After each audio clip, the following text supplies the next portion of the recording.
Cavite.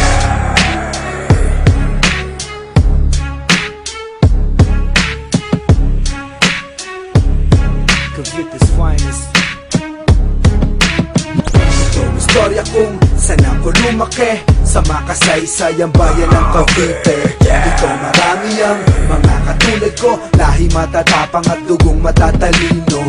Itong istorya kung saan ako lumaki, sa makasaysayang bayan ng Cavite. Dito marami ang mga katulad ko, lahi matatapang at dugong matatalino. Veneta, Cavite, dito ako sinilang, dito nagsimula pangarap ko na mapabilang. Mga kwentong sinulat ay maging alamat at makilala ang boses sa dayuhang palamba. Bagamat ako di hamak na dukha at di mayaman, pero ang kasaysayan ay bakat na sa pangalan ko saan ating bandila ay unang tinaas at pinaglaban ng mga bayan hindi mapinda. Kung sama-sama tayo magkakapit-kapit naman, sarili wika na Tagalog ang gamit palabay, at ang gabay ko ay ang lapis na siyang gamit kong panulat sa kaprasong papel ang istorya pilit kong sinulat. Marami sa atin dito, tuluyan na kanino, gigisingin ko kayo sa aking mga bagong ulat. Asugat ay nagilog, muli akong babangon. Cavite, Pilipinas, ito ang aking hamon.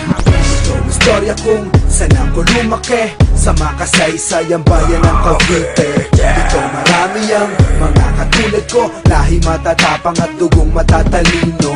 Itong istorya kung saan ako lumaki, sa makasaysayang bayan ng Cavite. Dito marami ang mga katulad ko, lahi matatapang at dugong matatalino. Dasma, Imus, Paco o Silang, Tansa, Malabon, na Iktarnati at Idang, Noveleta, Rosario, Belen hanggang sa dulo, Amadeo, Tagaytay, Tresi, Ami, Kapitolyo, Emilio, Aguinaldo, Batas, anak ng Hawi, si George Caseco ang tagasulat ng aming awit. Marami pang iba, dapat ko pa ba banggitin itong mikroponong pamana sa akin ng anting-antay, na pinaghusis sa siling idudura sa sino mang mga dayuhan. Di gagalang o sa amin man lamang, ginapang ko ang kasaysayan, binulik at sinariwa. Sinula ko ng Tagalog, etong gamit kong panghiwa. Sa tatagos, binabato aking bersikulo, para makilala di kailangan pa ng titulo. Eto ang panata para sa aking bayan, Cavite, lalagyan ko na tong bagong kasaysayan. Itong istorya kung saan ako lumaki, sa makasaysayang bayan ng Cavite. Dito marami ang mga katulad ko, lahi matatapang at dugong matatalino.